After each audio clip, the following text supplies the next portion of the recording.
Hi. അപ്പം നമസ്കാരം.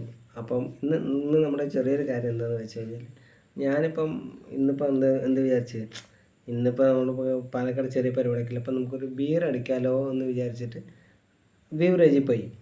അപ്പം ബീവറേജിൽ പോകുന്ന സമയത്ത് നമ്മൾ ക്യൂവിൽ നിൽക്കുക കേട്ടോ. 110 രൂപേൻ്റെ ബിയറാണ് ഞാൻ മേടിക്കാൻ വേണ്ടി നിൽക്കുന്നത്. നമ്മൾ ക്യൂ നിൽക്കുകയാണ്. അപ്പം ഇങ്ങനെ ഞാൻ വെറുതെ ഇങ്ങനെ മൊബൈൽ എടുത്തപ്പം ഇങ്ങനെ വെറുതെ ഇയർഫോണൊക്കെ കുത്തിയിട്ടുണ്ട്. മൊബൈൽ എടുത്തപ്പോൾ സമയത്ത് ഇങ്ങനെ എന്തോ ന്യൂസ് കാണുന്ന സമയത്ത് ഏതോ ഒരു ന്യൂസിൽ പറഞ്ഞു ബീവറേജ് കോർപ്പറേഷൻ ഫുൾ നഷ്ടത്തിലാണ്. അപ്പം ഞാൻ എൻ്റെ ബാക്കിലോട്ട് നോക്കുമ്പോൾ അത്യാവശ്യം ക്യൂ ഉണ്ട്, വലിയ തിരക്കേടില്ലാത്ത ക്യൂ ഉണ്ട്. അപ്പം ഞാൻ എന്ത് ചെയ്തു, ഇങ്ങനെ മനസ്സിലാലോചിച്ചു, ഇതെങ്ങനെ നഷ്ടം വരും, ഇതെന്ത് ഇത്രയും ആൾക്കാർ കുടിക്കുന്നില്ല, പിന്നെ എങ്ങനെ നഷ്ടം വരാനാ എന്ന് ഞാൻ ആലോചിച്ചു. അപ്പോൾ ഞാൻ എന്നിട്ട് ഒരു ബിയറൊക്കെ വാങ്ങിച്ച് ഞാൻ ഇങ്ങോട്ട് വന്ന് ഞാൻ വണ്ടി എടുത്ത് ഇങ്ങനെ ഇത്രയും ആൾക്കാർ കുടിക്കുന്നുണ്ട്, പിന്നെ ബീവറേജിന് എങ്ങനെയാണ് നഷ്ടം വരുന്നത് എന്ന് ഞാൻ ആലോചിച്ചു. പിന്നെ ആലോചിക്കുമ്പോൾ ശരിയാ, ബീവറേജിന് നഷ്ടം വരും. എങ്ങനെയാണെന്ന് ചോദിക്കട്ടോ. എനിക്കൊന്ന് നമ്മുടെ കേരളത്തിൽ 3.5 കോടി ജനങ്ങളാണ് ഉള്ളത്. ഞാൻ ആ 3.5 കോടിനെ ഷോർട്ടാക്കിയിട്ട് കണക്കാക്കുന്നു, 350 എന്ന് കണക്കാക്കുന്നു. 350 ആൾക്കാരാണ് നമ്മുടെ കേരളത്തിലുള്ളത്. അതിൽ 250 ആൾക്കാരും കുടിക്കുന്ന ആൾക്കാരല്ല. കുട്ടികളുണ്ട്, അമ്മമാരുണ്ട്, ചേച്ചിമാരുണ്ട്, കുടിക്കാത്ത ആൾക്കാർ അതൊക്കെയുണ്ട്. അപ്പം 350ൽ 250 ആൾക്കാർ കുടിക്കുന്നവരില്ല. പിന്നെ 100 പേരാണ് കുടിക്കുന്നത്. ഈ 100 പേര് കുടിക്കുന്ന ആകെ കുടിക്കുന്നത് ഈ 100 പേര് കുടിക്കുന്നത് കൊണ്ട് വേണം ബാക്കിയുള്ള കാര്യങ്ങൾ. എനിക്ക് തോന്നുന്നു ഏറ്റവും കൂടുതൽ ടാക്സ് കൊടുക്കുന്നത് മദ്യപിക്കുന്ന ആൾക്കാരാണ്. അപ്പം നമുക്ക് ആ പൈസ കൊണ്ട്, അത് ഇപ്പം ഞാൻ കുടിക്കുകയാണെങ്കിൽ ഞാനടക്കം ടാക്സ് കൊടുക്കുന്നുണ്ട്. ആ പൈസ കൊണ്ട് നമുക്ക് കേരളത്തിൻ്റെ വികസനം നടത്താൻ പറ്റും എന്നുള്ളൊരു വിശ്വാസത്തിലാണ് നമ്മൾ പോയി കുടിക്കുന്നത് തന്നെ. അപ്പം ഈ 100 പേര് കുടിക്കാൻ വേണ്ടിയിട്ട് എനിക്ക് തോന്നുന്നു ഒരു 10 ബീവറേജൊക്കെ ഇവിടെ മതി. ഇതിപ്പം 100 പേര് കുടിക്കാൻ വേണ്ടിയിട്ട് ഒരു 60 ബീവറേജെങ്കിലും കൂടി ഉണ്ടാവും. ഒരു ബീവറേജിൽ ഏകദേശം 3 സ്റ്റാഫുണ്ട്. 3 സ്റ്റാഫിന് ചുരുങ്ങിയത് ഇപ്പോഴത്തെ ഒരു ശരി വെച്ച് ചുരുങ്ങിയത് 40,000 രൂപ സാലറി കൊടുക്കണം. അപ്പം 3 സ്റ്റാഫിന് എന്ന് പറയുമ്പം 40, 80, 1,20,000 രൂപ സാലറി ആയി. അപ്പം ഈ 100 പേര് കുടിക്കുന്നതിന് ഇത്രയും ഇതായി കഴിഞ്ഞാൽ അത് വരില്ല. 10 ബീവറേജ് ആണെങ്കിൽ ഈ ഇപ്പം ഞാനാണ് മദ്യപിക്കുന്നതെന്ന് വിചാരിക്കുക. എനിക്ക് തോന്നുന്നു ഞാൻ പാലക്കാടിലെ ആലത്തൂർ എന്ന് പറയുന്ന സ്ഥലത്താണ്. എനിക്ക് വടക്കഞ്ചേരിയിൽ മാത്രമേ ബീവറേജ് ഉള്ളൂ എന്ന് പറഞ്ഞു. ആ വടക്കഞ്ചേരിക്ക് ഒരു പ്രാവശ്യം പോവുകയാണെങ്കിൽ എനിക്ക് തോന്നുന്നു ഒരാഴ്ചക്ക് കുടിക്കാനുള്ള മദ്യം ഞാൻ അവിടെ നിന്ന് വാങ്ങിക്കും. അപ്പോൾ ആലത്തൂർ ബീവറേജ് ഉണ്ട്. അപ്പോൾ ആലത്തൂരുള്ള അപ്പോൾ ഞാൻ പറഞ്ഞിട്ട് ബീവറേജ് കമ്മിയാക്കുക. ബീവറേജിലുള്ള ആൾക്കാരുടെ ഇപ്പോൾ എനിക്കൊന്ന് 40,000 രൂപയൊക്കെ എന്ന് പറഞ്ഞാൽ ഒരു 10 ബീവറേജ് കമ്മിയാക്കി കഴിഞ്ഞാൽ 1 ലക്ഷം അല്ല അത്ര 4 ലക്ഷം രൂപേൻ്റെ അടുത്ത് ലാഭമായി. അപ്പം അത് നമുക്ക് എന്തെങ്കിലും വികസന പ്രവർത്തനത്തിനോ അല്ലെങ്കിൽ എന്തെങ്കിലും അതിനൊക്കെ നമുക്കത് യൂസ് ചെയ്യാൻ പറ്റും.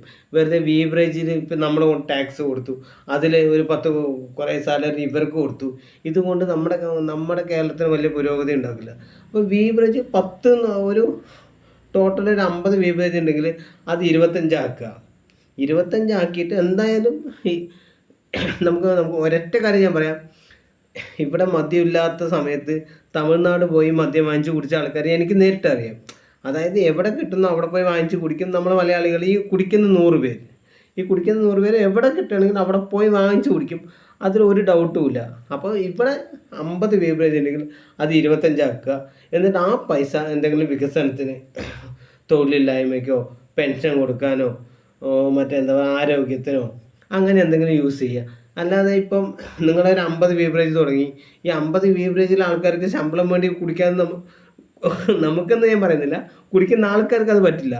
അപ്പോൾ നിങ്ങൾ ബീവറേജിൻ്റെ എണ്ണം കമ്മിയാക്കുക. അപ്പം ബീവറേജിൻ്റെ എണ്ണം കമ്മിയാണ്. ഞാൻ ആലത്തൂർ നിന്നുകൊണ്ട് പോയി വടക്കഞ്ചേരിയിലാണ് പിടിക്കുന്നത്.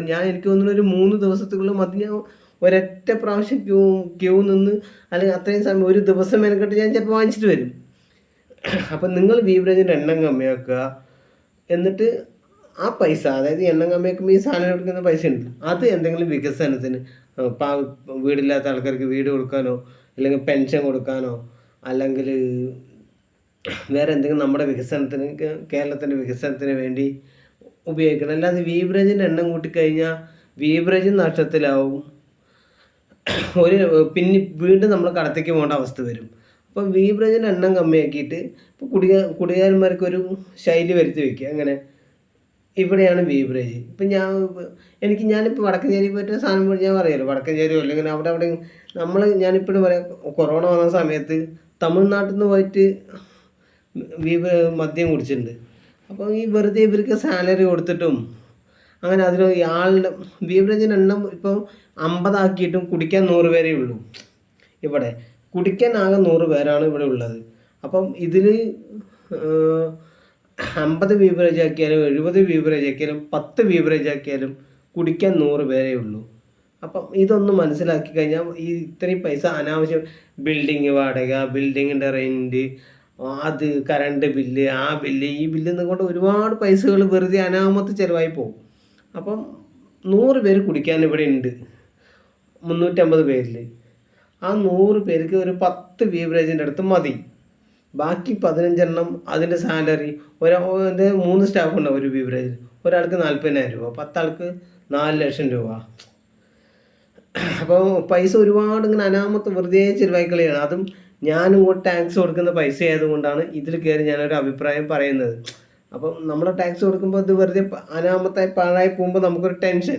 അതുകൊണ്ട് മാത്രമാണ് ഇപ്പോൾ ഇത് പറയാൻ വേണ്ടി വന്നത്.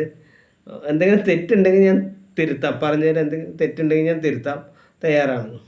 അപ്പോൾ ഇതൊന്ന് പറയാൻ വേണ്ടിയിട്ടാണ് വന്നത്. Okay, bye. എൻ്റെ യൂട്യൂബ് ചാനൽ എല്ലാവരും കാണുന്നുണ്ടെന്നുള്ളൊരു വിശ്വാസം എനിക്കുണ്ട്. കാണണമെന്ന് അഭ്യർത്ഥിക്കുന്നു. Okay, by.